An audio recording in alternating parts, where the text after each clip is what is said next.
केंद्र सरकार द्वारा पेश अंतरिम बजट पर चर्चा के लिए हमारे साथ है आम आदमी पार्टी के प्रदेश के अध्यक्ष सुशील गुप्ता जी।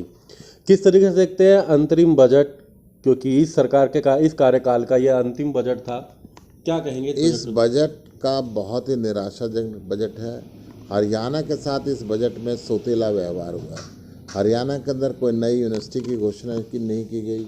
हरियाणा के अंदर कोई नए स्वास्थ्य केंद्रों की घोषणा नहीं की गई। इस बजट के अंदर कहते हैं कि 10 गुना इनकम टैक्स इकट्ठा हुआ है, परंतु इनकम टैक्स के स्लैब के अंदर कोई राहत नहीं दी गई। महंगाई को कम करने के लिए इस बजट के अंदर कोई समाधान नहीं दिखा। युवाओं को नौकरी देने के लिए 2 करोड़ नौकरियों का इन्होंने वायदा किया था हर साल, नौकरी का कोई प्रावधान इसके अंदर नहीं लिखा। किसान को एमएसपी की गारंटी देने का वायदा इन्होंने किया था, कोई किसान के लिए इस बजट के अंदर प्रावधान नहीं किया गया। किसान की टमाटर जैसी फसलें सीजन पे 50 पैसे किलो बिक जाती हैं और बाद में 150 रुपये किलो उपभोक्ताओं को टमाटर खरीदना पड़ता है। किसान भी रोता रहता है और उपभोक्ता भी रोता रहता है। इन्होंने कोई कृषि आधारित उद्योगों की घोषणा नहीं की, इन्होंने कोई कोल्ड स्टोरेज बनाने की जिला स्तर पर घोषणा नहीं की।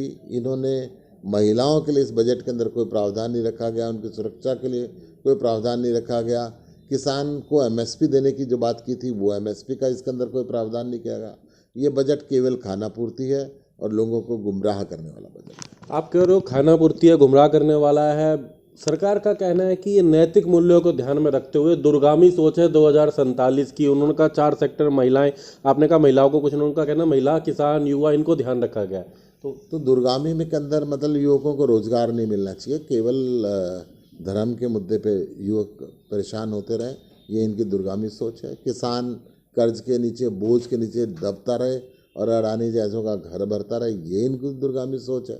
महिलाएं आज भी सुरक्षा के कारणों से 6 बजे के बाद घर से बाहर ना निकल पाएँ, क्या ये दूरगामी सोच है? क्या हरियाणा के युवक इजराइल में जाके अपनी जान दे दें, इनको यहाँ पे नौकरी ना मिले, ये दूरगामी सोच है? कौन सी दूरगामी सोच की बात कर रहे हैं? तो कुल मिला के आपका कहना है कि निराशाजनक है। हालांकि ये पूर्ण नहीं है, पूर्ण तो चुनाव के बाद होगा।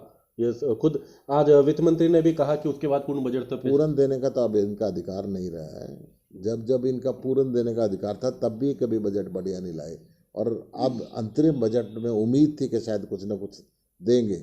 अंतरिम बजट के अंदर भी इन्होंने कुछ नहीं दिया।